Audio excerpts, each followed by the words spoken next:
Bonjour! Alors, retour des trucs et astuces du mercredi après une bonne pause estivale. Aujourd'hui, j'avais envie de vous montrer comment faire des petits squelettes comme ça qui sont articulés. Donc, on va pouvoir vraiment les mettre sur une carte, sur des projets déco, sur des boîtes, des choses comme ça. Donc, je vous montre ça à l'instant. En fait, quand on va, vous allez voir, quand on va venir découper nos squelettes, il y a vraiment des petits trous, mais c'est quand même, sont tellement petits que c'est difficile de venir fixer des attaches parisiennes. Donc, on va commencer d'abord, hein, bien sûr, en venant étamper nos petits morceaux de squelette. Et là, dans le fond, vous avez vraiment... Ils sont vivants. Ils sont vivants, mes squelettes. Vous avez vraiment quelques choix là, dans le... Ici, dans le kit de temple, là, vous avez, dans le fond, je crois que vous avez 3, je pensais que c'était 4, mais 1, 2, 3 jambes différentes. Ensuite de ça, il me semble qu'il y en a un autre. Je vous dis ça, là. Ouais, c'est ça, il y en a un autre, il y en a un autre. Attendez, elle est où? C'est pas celle-là, c'est celle-là. OK, non, c'est pas vrai. Il y en a 3, mais on a vraiment 4 bras. Donc, on peut vraiment s'amuser à faire des squelettes qui bougent de façon différente.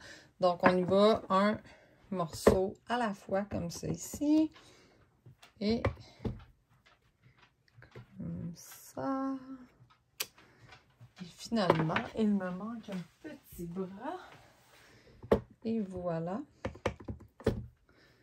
Tadam, tadam. Et là, dans le fond, un coup que ça c'est fait, on doit aller découper ces formes-là avec les poinçons. Le kit de poinçons, en fait, je serai pas capable de le prendre. Bon, ça va bien, hein? Je suis tout en train. Donc, le kit de poinçons, il est un petit peu pêle-mêle, mais il y a vraiment beaucoup de poinçons. Là, je pense qu'il y en a, c'est 31, ouais, on a 31 poinçons au total. Donc là, c'est de, de trouver lesquels on a besoin exactement pour venir découper ça. Ça, c'est pas un. Donc là, il faut vraiment chercher. C'est presque une chasse au trésor, hein? Il y en a vraiment beaucoup.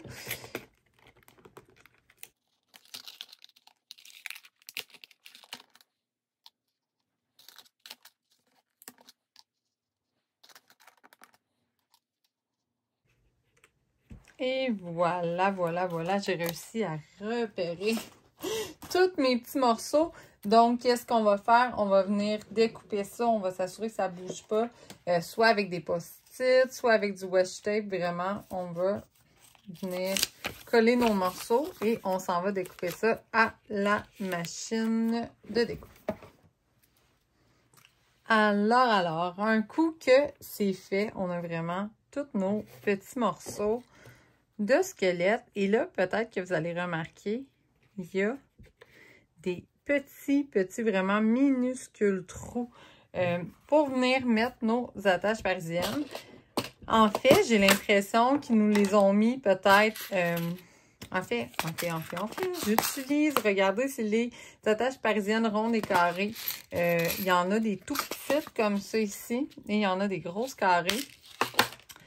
J'ai l'impression qu'ils nous ont mis ces petits trous-là pour nous indiquer où que ça allait. Mais par contre, si j'essaie de rentrer, là, c'est bien, c'est tout petit pas mal. Donc, ce que je vous propose, en fait, avec votre outil touche à tout, sur votre tapis en mousse, dans un coin. On ne va pas aller au centre parce que le centre, on veut le garder en état finalement quand on en a besoin pour étamper.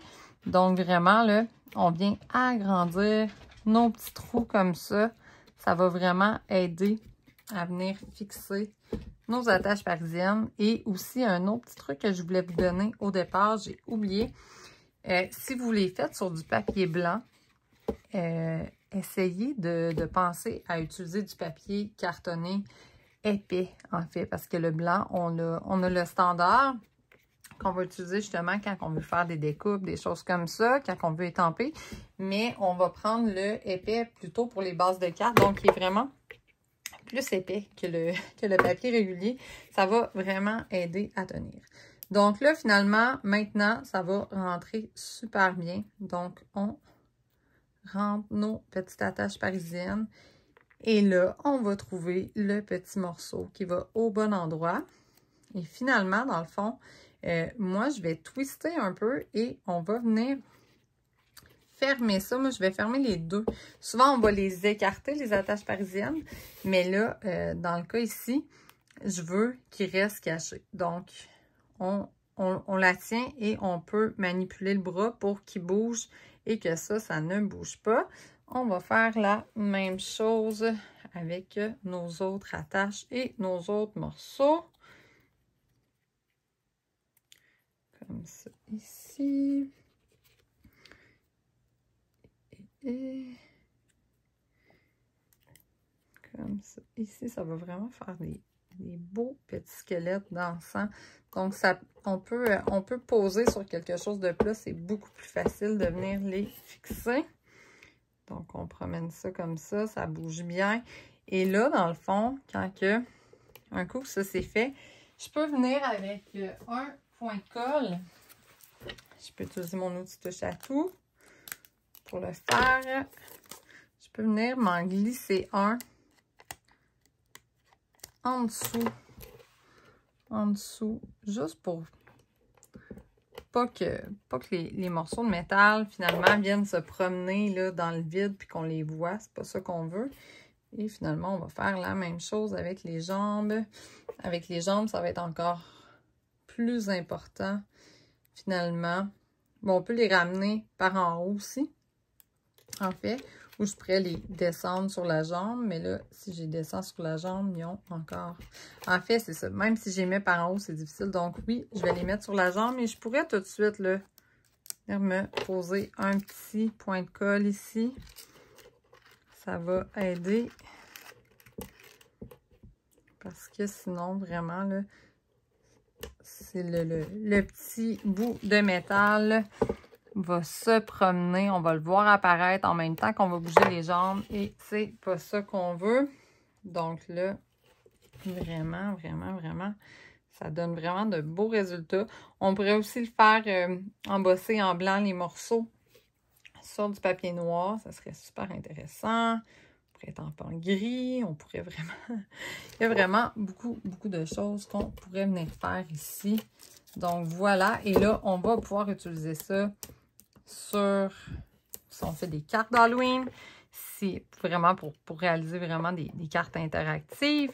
On peut aussi faire des emballages bonbons d'Halloween qui vont être encore interactifs ou même des petites décos.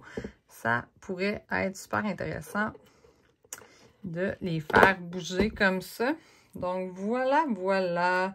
Donc, j'espère que vous avez... Là, j'ai le bassin qui bouge un peu, mais normalement, là, ça va quand même bien. J'espère que vous avez apprécié, que ça vous a inspiré. Je vous remercie de votre écoute et n'hésitez pas à partager. Merci!